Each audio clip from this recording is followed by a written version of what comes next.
Answer is Johnny Wood. Answer is Johnny Wood. That's dangerous. The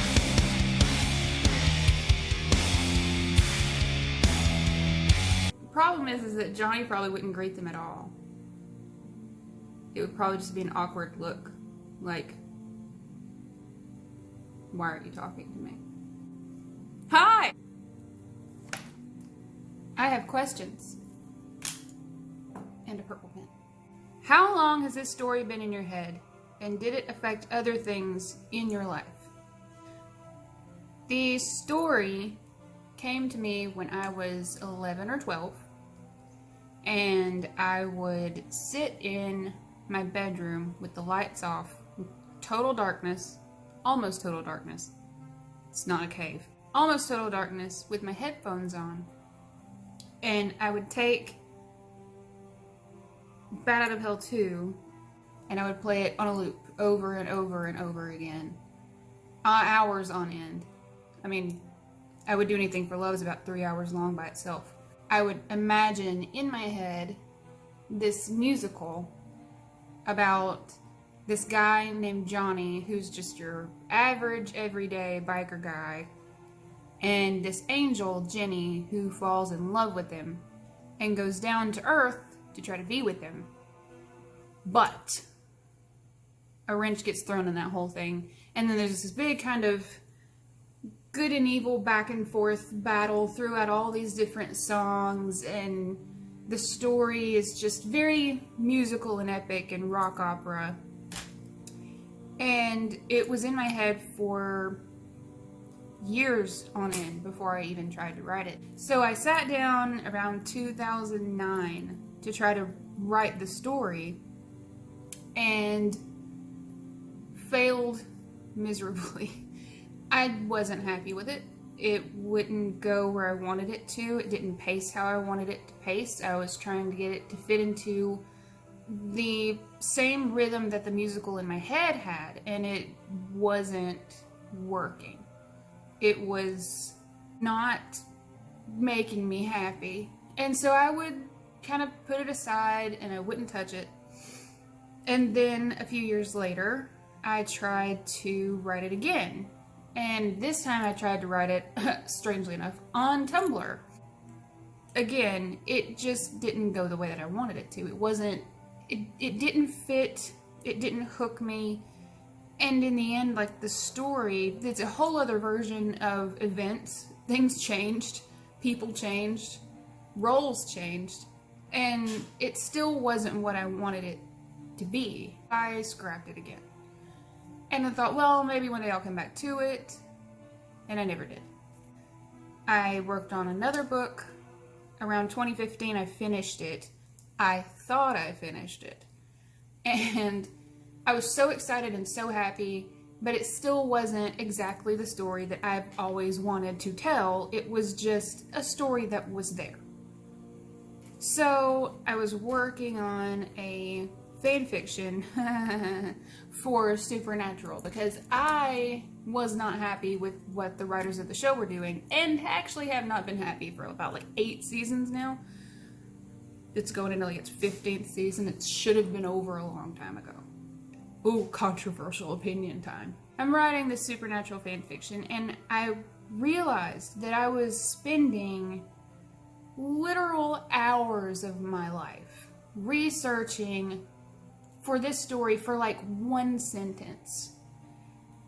And I thought to myself, why am I doing this? Why am I burning all of this creative and mental energy searching for stuff for this world that someone else created, these characters that are someone else's? This is no way fulfilling me at all. This is just, I'm just writing this because I want to write and I have no idea what to write. And then it occurred to me, what if I tried to write the story of Johnny and Jenny, but in like a fan fiction kind of format, like I was doing for the Supernatural fan fiction thing, because I was posting it in scenes on Tumblr, and I thought, well, I could do that. I have already. I have like the base for it. I have like the base for the first 2 scenes. So why don't I just revamp that, edit that, make that up to date for my new writing style, and I'll post that as a blog fiction.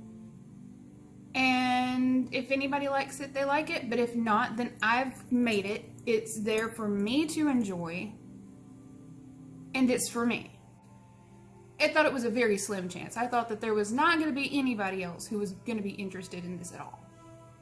And then there were 4 or 5 people that were reading it, and then there were 10 people, and then 20, and then people from Facebook that are my friends, I would send them the links to the chapters as I posted them. And what I started out as doing was I was posting a scene and then waiting a few days and then posting another scene, and I thought, well, these people are interested. I don't want to make them wait. I have the story, it's right here in my head, so I'm just gonna keep going. Until it was, I think, maybe 22 days. It may have been 22 days. It may have been 17. It may have been longer than that. I don't know. But it was a short amount of time, concise. I wrote the entire book. And it wasn't even going to be a book. It wasn't going to be long at all. It was going to be like novella length. And it was going to be short, and it ended basically halfway through where the book is now. And I just kept going. There was more story. So what wasn't even going to be a book turned into a book, turned into, there's another book. So I was like, oh, there's a sequel. And then there was another one, and another one. And it just kept going until now there's 13 of them in under 13 months. It absolutely has affected everything in my life. Like the way that I relate to people, the way that I relate to public, the way that I relate to myself. I used to be the kind of person that I am right now. The kind of person that I've become again when I was younger. And somewhere along the way, I lost interest in the things that were creative that I could do. And I found a few things that I was good at after the fact. Like, I didn't realize that I could paint until I sat down and started painting. Comes back around to starting to write this book, I lost weight. I reconnected with my, little goth self, I guess. I remembered who I was. And I remembered who I wanted to be, and found some more confidence back again, and something for myself that has become somehow a profession, which is crazy to me. If you would have told me in May of 2018 that I would have not just a book written, but 13, going on 14, I'm in the process of writing the 14th one. If you had told me then that I would be a published author, granted self-published, but that's still legitimate, people. The work that I do is legitimate. I'm constantly working because it's all on me to market. It's on me to make the book trailers. I had to learn how to do that. That's crazy. And they look good, and I'm surprised. Just plumb surprised. If you had told me that I would be here, I would have thought that you were on the strongest acid that you possibly could get your hands on. But I'm sitting in a room right now that is full of books, one of which is my book. And then I've got fan art on the wall of my characters. The thing is that I am the biggest fan in this fandom. And it's like when you find something like a TV show or a movie that you really, really like, and you want your friends to watch it. And they do watch it. And then they come back to you and go, oh my God, this part was amazing. And then you gush about it for, days. You both buy t-shirts. Some people get tattoos. I don't know. I might. But I'm saying, I want that to be how, that is my gratification. It's not in monetary gain. It is not in notoriety. It is in the fandom of it all. Be in my fandom. Join me. So creepy. So, there you go. Question number 2, which I feel like will be less spoilery than the next questions. There will be a spoilers section for those who don't want spoilers. But the next question is, which character is the most like you? That's hard to answer. Because they're all a little like me. They all have a little bit of me in them. I think maybe the one that is most like me, though, is Johnny. I feel like the most of that more of me is in Johnny than is in any of the other characters. What? I said, I feel like the character that's most like me is Johnny. Do you agree? Sure. Solid answers. I like that. Thanks, babe. There's really not much to expand on about that. Like he likes Junior Mints, I like Junior Mints. We both hate shopping in grocery stores because people are in our way, and they shouldn't be in our way. If I had the ability to, at any point in time, like force lift someone out of my way, I would absolutely do it. There have been so many times. Again, let's get back, because that's another trait that Johnny gets from me, is ranting about even just the smallest inconvenience. I will go on for a fortnight. Not the game. Which was the hardest part of writing the book? I think that the hardest part of writing a book is the editing part. That's the part that's the most. Formatting your manuscript and editing are the two most boring things to talk about, and they're really the things that are the least fun to do. Proofreading is a little more fun, and in the editing process there are bits that you can fluff out and add, and conversations you can add on to. The drafting process is just getting it out. Getting the story out, getting the basic scenes, getting the basic dialogue, which is, the way I write is, I see everything in my head as a movie. And what I do is, I just transcribe what I see. And so it's transferring from what's playing in my head to the page. It's the novelization of the movie in my head. So I oftentimes don't know what's going to happen. And that, I think, probably leads into the most difficult parts of my books, writing them, is the fact that sometimes I don't know what's going to happen. Most of the time I don't know what's going to happen. Or what somebody's going to say. For instance, I have been so surprised by stuff that's fallen out of these characters' mouths that sometimes I have to stop and be like, what? Whoa. No, I didn't expect you to say that at all. One time in particular is a doozy. But that's probably hardest because I don't know what's going to happen. And sometimes it's very emotional things, and sometimes it's very surprising things, and I will not be prepared for it. That leads to me sitting with my head in my hands, trying to process what I just experienced. Because, and that's another thing is, I run the emotional gambit of what these characters experience too. So what they're going through, whoever's perspective I am in at that moment, whoever's head I'm in, whoever's controlling the robot at the time, I experience what they are. I experience what they do. And if it's something extremely traumatic, as it has been in the past, it's pretty intense. Like the anxiety and full-on panic. It's just hunky-dory.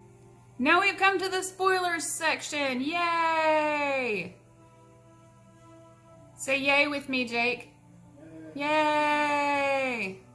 It should go without saying that if you don't want spoilers, you should turn the video off at this point. Because there's going to be spoilers.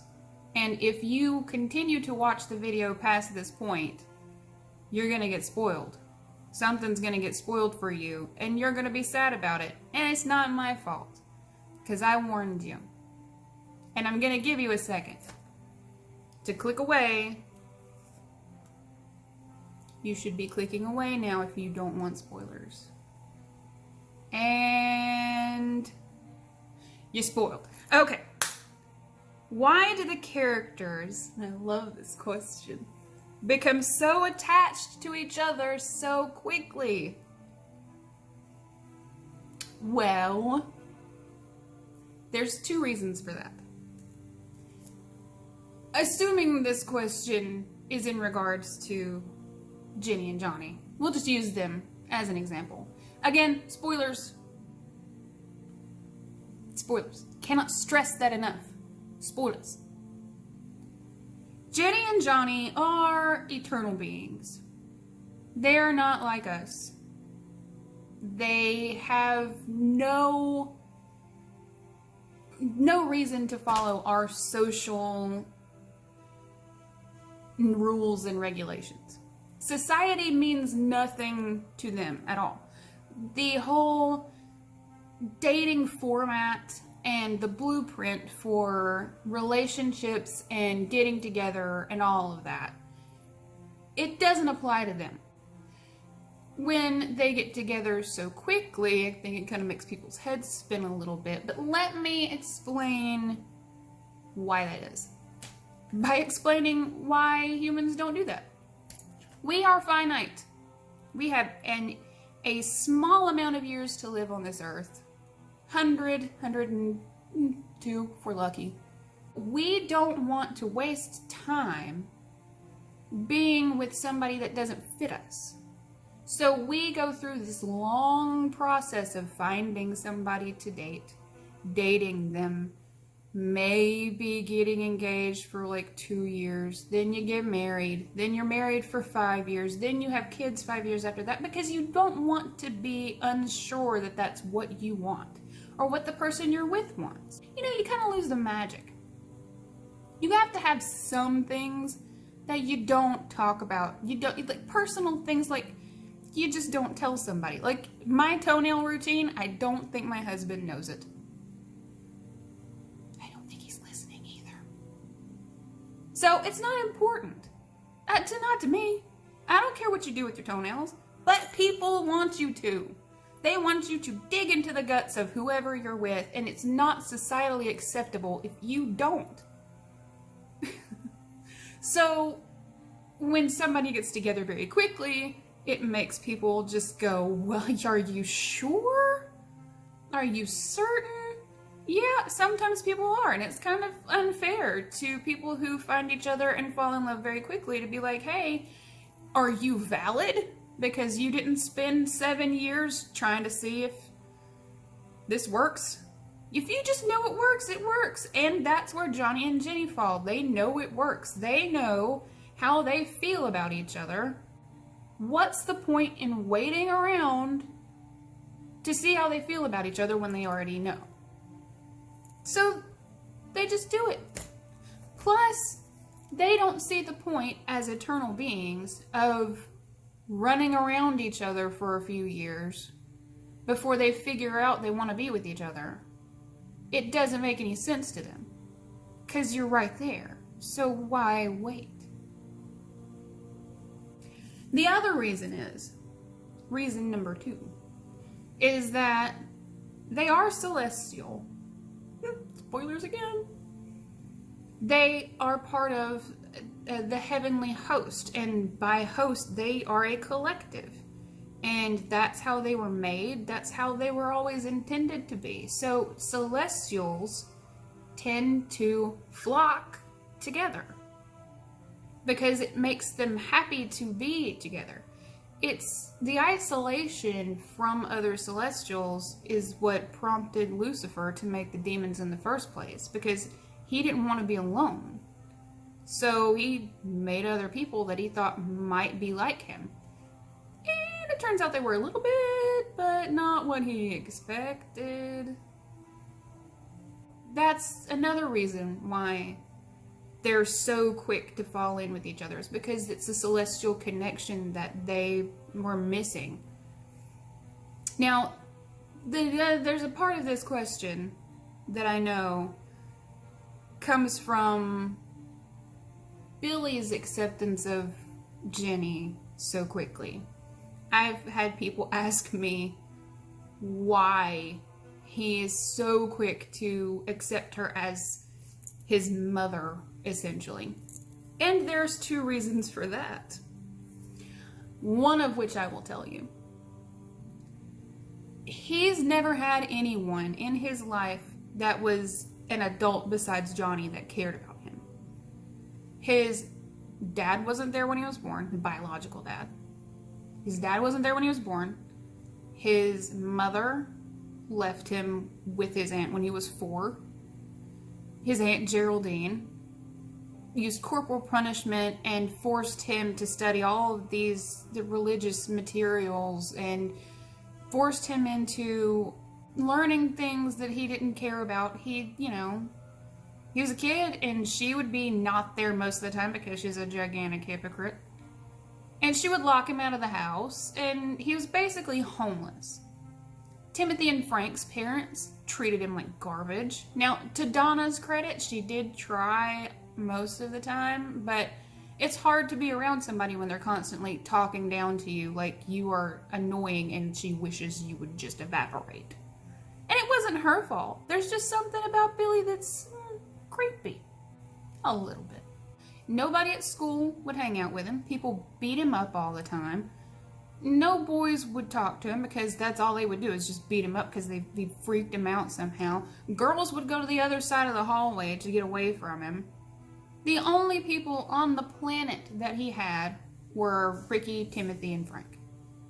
And that's it. No maternal figure whatsoever, ever. So he wants Johnny to find somebody. Like from the very beginning of the book, he's trying to get Johnny to go out to find a wife because he wants a mom. He's wanted a mom. So when Jenny shows up, he thinks this is going to be it. And that's part of why he's so disappointed in the bar when Johnny says, "No, I don't have it. I don't have it good. I don't have it bad. I don't have it at all. I'm not interested." And Billy looks sad about it because he wanted him to be interested. He wanted him to be with Jenny. He wanted that connection.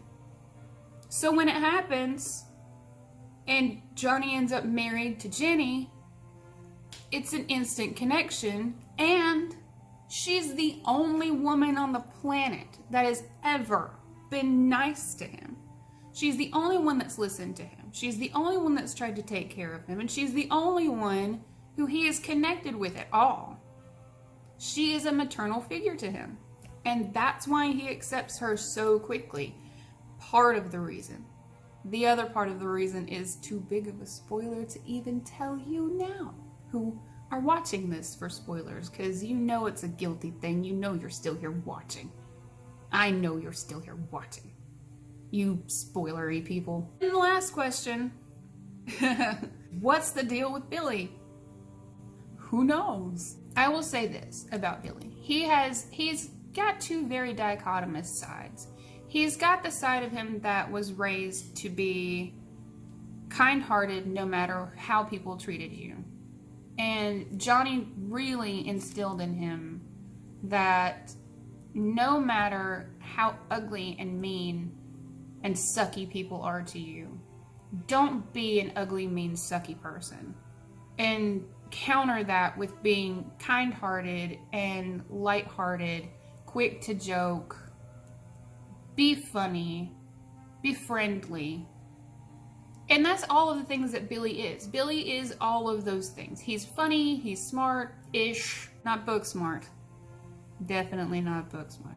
he tries to be good to everyone that he encounters.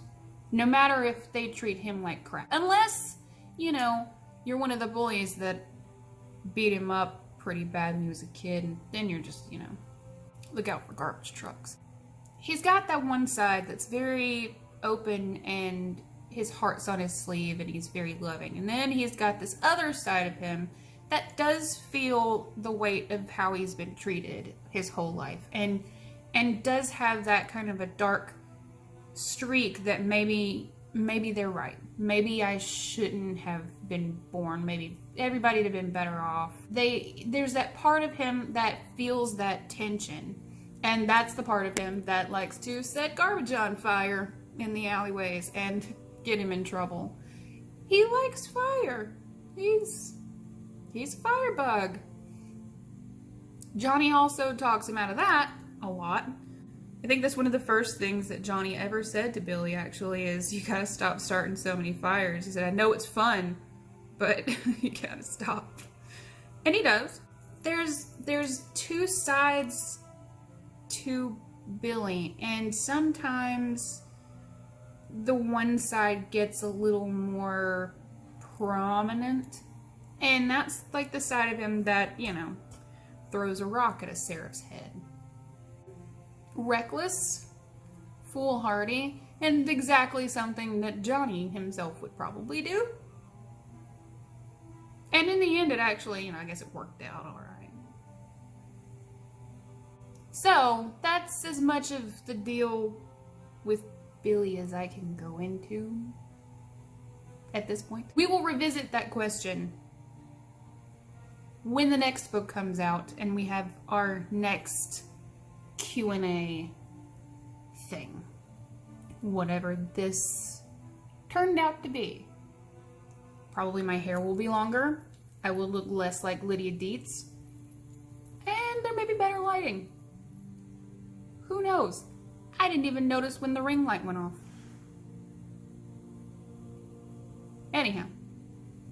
That's all for now, folks. I can't believe I just said that's all for now, folks. Farewell.